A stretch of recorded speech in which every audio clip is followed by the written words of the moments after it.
বন্ধুরা, আজকে আমি তোমাদের সঙ্গে শেয়ার করব চিতই পিঠা। আমি কিভাবে করছি দেখো। আর এই রেসিপিটা যদি তোমাদের ভালো লাগে তাহলে তোমরা আমার যা ইচ্ছে তাই চ্যানেলটাকে একটু লাইক শেয়ার কমেন্ট করো। তাহলে তোমরা আমার পাশে থাকো বন্ধুরা, তোমরা দেখতে থাকো আমি কিভাবে এটা করলাম। দেখো পিঠেগুলো আমার কেমন ফুলে গেছে। এবার আমি পিঠেগুলো নামাবো, তোমরা দেখতে থাকো বন্ধুরা। বন্ধুরা, আমি চিতই পিঠা বা যেটাকে কাচি পোড়া বলা হয় সেই পিঠা করার জন্য এখানে আতপ বাসমতি চাল, দেখো এটা আতপ বাসমতি চাল দিয়ে করলে কি হয়, গন্ধটা খুব সুন্দর বেরোয়। এই আতপ বাসমতি চালটা আমি 7-8 ঘন্টা জলে ভিজিয়ে রেখেছিলাম।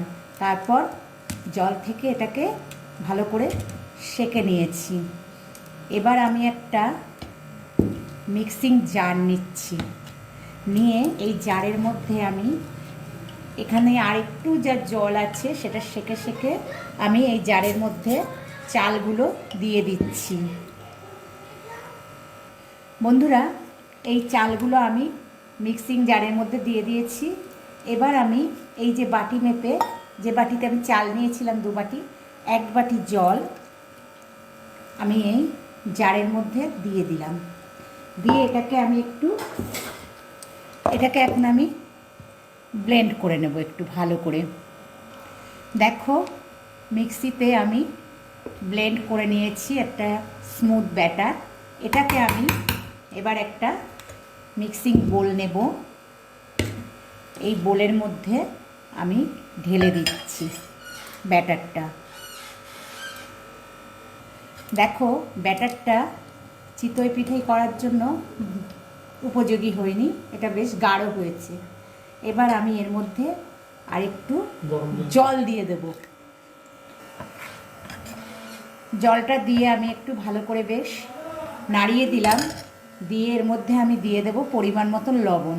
যে যেমন স্বাদের তোমরা লবণ খাবে সেরকমই দিয়ে দেবে। আমি লবণটা দিয়ে আবারও একটু নাড়িয়ে দিচ্ছি।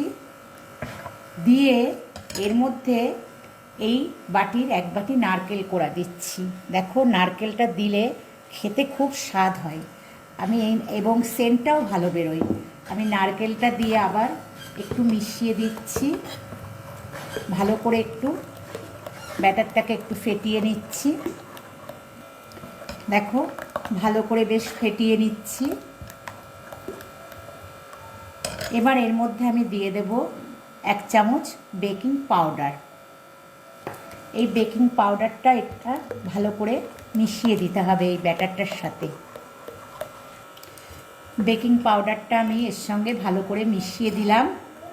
এবার আমি কি করব, এই ব্যাটারটাকে ঢাকা দিয়ে 10 মিনিট রেস্টে রেখে দেব।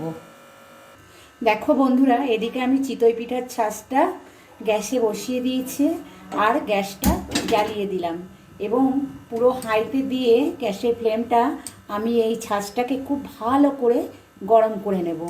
এটা পরিষ্কার কড়াই আছে, আমি ভালো করে বেশ গরম করে নিচ্ছি। এবার 10 মিনিট পর এই ঢাকাটাকে আমি তুলে নিলাম, নিয়ে দেখি ব্যাটারটা কি অবস্থায় আছে। এখানে আমি আর অল্প একটু জল দেব। দেখো এই সামান্য একটু জল দিলাম, দিয়ে আবারও এটাকে একটু ভালো করে নাড়িয়ে নেব। দেখো একদম ঘন বা একদম পাতলা হবে না, ব্যাটারটা ঠিক এরকম হবে। ব্যাটারটা আমার বেশ তৈরি হয়ে গেছে। দেখো ছাঁচটা বেশ গরম হয়ে গেছে। এবার আমি এই ছাঁচগুলো একটু তেল মাখিয়ে নেব ভালো করে। দেখো এত ভালো গরম হয়ে গেছে, ধোঁয়া উঠছে।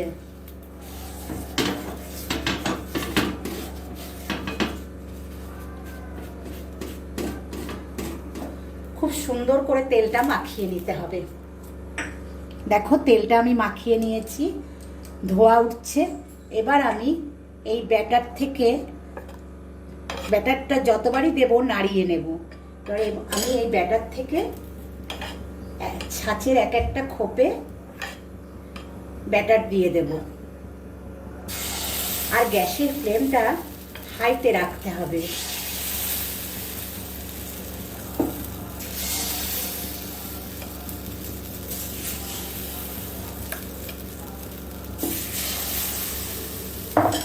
এবার এটাকে আমি ঢাকা দিয়ে রেখে দেব।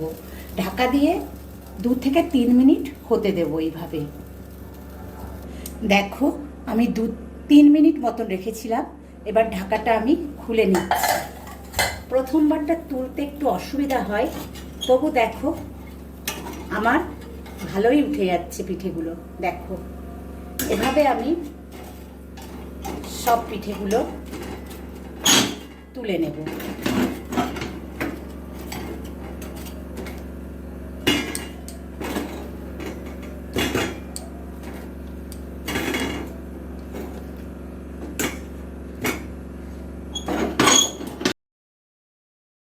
এবারও আমি ছাঁচে একটু অল্প করে তেল মাখিয়ে নেব।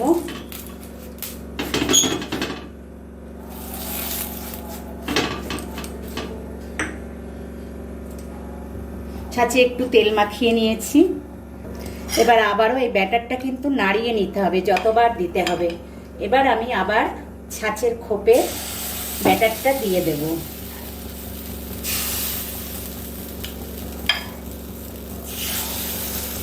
দেখো এইভাবে ব্যাটারটা দিয়ে দিতে হবে। এবার আমি আবারও 3 মিনিটের জন্য ঢাকা দিয়ে দিলাম, দিয়ে এটাকে হতে দেব। দেখো 3 মিনিট পর আমি খুলে নিচ্ছি। দেখো এই পিঠেগুলো আমার কত সুন্দর ফুলেছে। এইভাবে আমি সব পিঠেগুলো ভেজে নেব। তারপর তোমাদেরকে আমি সার্ভ করে দেখাবো কিভাবে সার্ভ করতে হবে। দেখো বন্ধুরা, মজার কাঁচি পোড়া পিঠা বা চিতই পিঠাটা আমার হয়ে গেছে।